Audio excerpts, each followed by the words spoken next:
Question number 3 में कह रहा है कि for any y belonging to real let cot inverse y belong कर रहा है 0 टू पाई में और tan इनवर्स y जो है सो बिलोंग कर रहा है -π/2 टू π/2 में। Then sum of all the solutions of the equation this for mod y अगर 0 से बड़ा है 3 से छोटा है तो आंसर क्या होगा। ठीक है, तो आपको जस्ट एक इनवर्स ट्रीगो का एक इक्वेशन दे रखा है ना। तो इनवर्स ट्रीगो के भीतर में जितने फॉर्मूलेज होते हैं उसको आपको याद रखना बहुत जरूरी होता है। ठीक है, whether it is tan inverse x plus tan inverse y, है ना।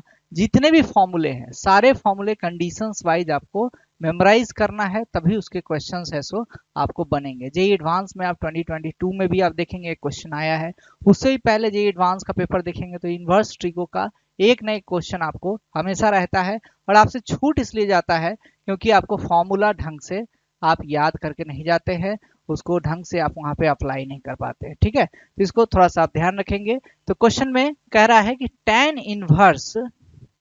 Inverse 6y upon 9 minus Y square plus cot inverse 9 minus Y square upon 6y, ये अगर 2π/3 का बराबर दिया हुआ है तो आपको y की जो वैल्यूज है उसका निकालना है और sum of the values of the y, sum of the solutions निकालना है, उसको आंसर करना है। ठीक है, तो यहाँ पे हमें एक चीज पकड़ना होगा कि एक टर्म tan इनवर्स में दिया है और दूसरा टर्म कोट इनवर्स में दिया है और tan का जो आर्गुमेंट दिया है वही उसका रेसिप्रोकल जो है सो कॉट का आर्गुमेंट दिया है। तो यहीं पे आपको फॉर्मूला याद होना चाहिए कि cot inverse 1/x is equal to होता है tan inverse x for x is greater than 0 and it is equal to pi plus tan inverse x when x is less than 0। ठीक है, ये फॉर्मूला आपको याद रहेगा तभी क्वेश्चन कर पाएंगे,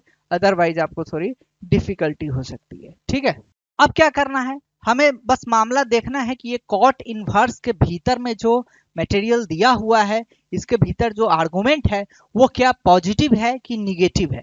तो हमें पता नहीं है, क्यों? क्योंकि मॉड y की वैल्यू 0 से 3 है, तो इसका मतलब y तो -3 टू 3 में बिलोंग करेगा। तो इसका मतलब है कि y निगेटिव भी हो सकता है और जब y निगेटिव होगा तो इस कॉट के भीतर का जो मामला है वो निगेटिव भी हो सकता है। तो हमें यहाँ पे केसेस बनाने पड़ेंगे।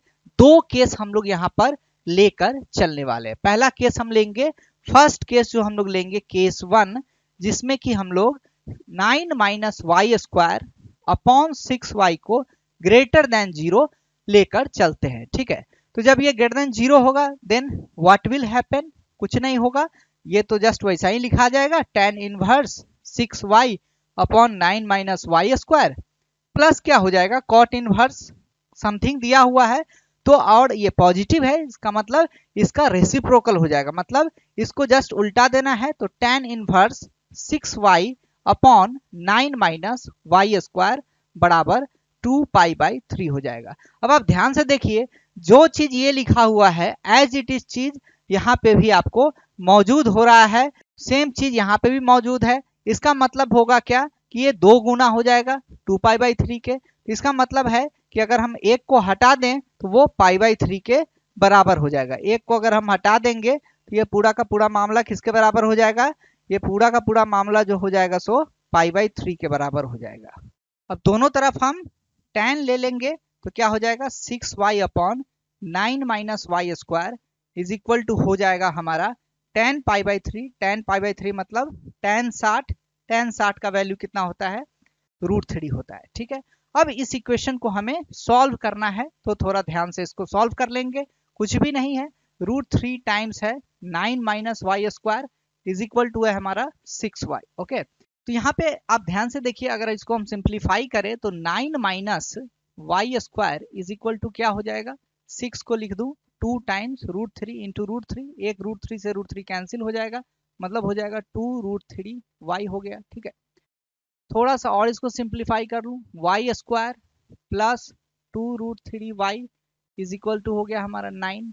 ओके, अब ये क्या हो जाएगा, इसको कंप्लीट स्क्वायर अगर हम कर दें तो Y square plus 2 times y into ये है √3, तो हम √3 का स्क्वायर मतलब 3 कर दें और उधर -3 कर देंगे तो उधर हो जाएगा 12। ठीक है, ये हो जाएगा हमारा कितना, y प्लस √3 का whole square is equal to कितना हो जाएगा सर, 12 का रूट। 12 का रूट मतलब 2√3 का स्क्वायर।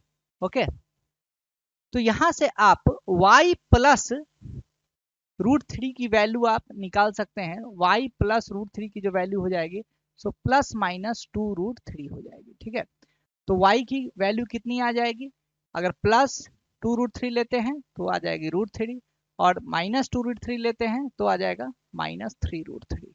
अब कौन सा परमिशिबल वैल्यू होगा y की, जस्ट आप यहाँ पे चेक कीजिए। हमारा केस कंडीशन जो हम लोग लिए थे, डोमेन जो था एक्चुअली में क्या था, 9 माइनस वाई स्क्वायर बटा 6y ग्रेटर देन 0 होना चाहिए।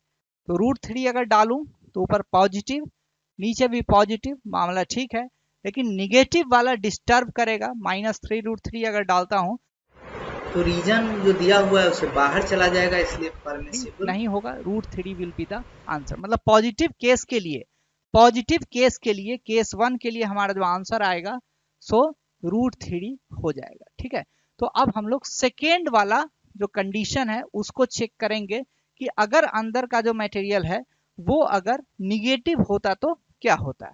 अगर भीतर वाला जो मटेरियल है वो निगेटिव होता तो उसकी वैल्यू कैसे हम लोग निकालते इस इक्वेशन को सॉल्व करके। ठीक है, तो निगेटिव होता तो क्या होता, अगर ये निगेटिव होता तो फर्स्ट वाला टर्म तो एज इट इज रहता है, क्या रहता है, tan inverse 6y by 9 minus Y square हो जाता। ठीक है, cot इनवर्स 1 बाई x जो हो जाएगा so that will be equal to pi plus tan inverse x, pi plus tan inverse x हो जाएगा फॉर x लेस देन 0। ठीक है, इसको आपको थोड़ा सा ध्यान में रखना था। तो ये चीज अब हमको निगेटिव लेके चल रहे हैं तो क्या हो जाएगा, पाई प्लस हो जाएगा, पाई प्लस क्या हो जाएगा, यही हो जाएगा, मतलब 2 टाइम्स लिख दूं इधर। ठीक है, और इक्वल टू क्या हो जाएगा बच्चे, इक्वल टू हो जाएगा 2π/3 हो जाएगा। ठीक है, तो आप यहां से देखिए कि 2 अगर आप कैंसिल कर देते हैं तो क्या आ जाएगा, tan inverse 6y by 9 minus Y square will be equal to, तो tan inverse 6y by 9 minus Y square ये हो जाएगा हमारा π/3 minus π/2 and that will be equal to minus of π/6। ठीक है, तो यहां से आप लिख सकते हैं क्या, 6y by 9 minus Y square will be equal to tan of minus π/6। तो tan 30 डिग्री कितना होता है, 1/√3 होता है। ठीक है, तो माइनस लगाएंगे तो ये हो जाएगा -1/√3। ठीक है, बस अब आपको इसको सॉल्व कर लेना है। ठीक है, अब आपको इसको क्या करना है, सॉल्व कर देना है। तो सॉल्व हम कर सकते हैं बहुत आसानी से, क्रॉस मल्टीप्लाई कर देते हैं तो क्या बन जाएगा, वाई स्क्वायर -9 बन जाएगा इज इक्वल टू हो जाएगा कितना, 6√3y हो जाएगा। ठीक है, ये कितना हो जाएगा सर, वाई स्क्वायर -6√3y। ठीक है, इज इक्वल टू हो गया हमारा 9 हो गया। ठीक है, तो इसको आप कंप्लीट स्क्वायर कराइए तो y का होल स्क्वायर हो जाएगा -2 इंटू वाई इंटू क्या हो जाएगा 3√3, 3√3 हो गया। ठीक है, तो प्लस 3√3 का स्क्वायर करेंगे तो क्या होगा, 3 तिया 9, 9 तिया 27 है ना, मतलब 3√3 का स्क्वायर हो गया मतलब 27 हो गया।